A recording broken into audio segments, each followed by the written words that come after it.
திருப்படல்கள் 34 1-8 முடிய. ஆண்டவரை நான் எக்காலமும் போற்றுவேன். அவரது புகழ் எப்பொழுதும் என் நாவில் ஒலிக்கும்.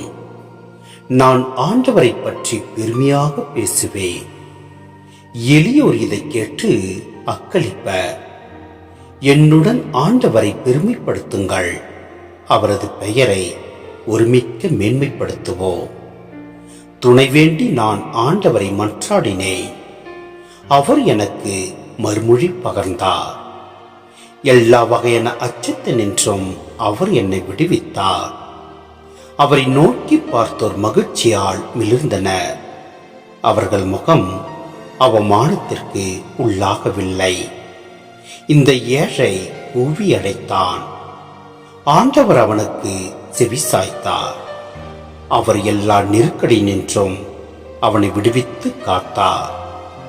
ஆண்டவருக்கு அஞ்சி வாழ்வோரை அவர் தம் தூதர் சூழ்ந்து நின்று காத்திடுவர். ஆண்டவர் எத்துணை இனியவர் என்று சுவைத்து பாருங்கள். அவரிடம் அடைக்கலம் புகுவோர் பேர் பெற்றோர்.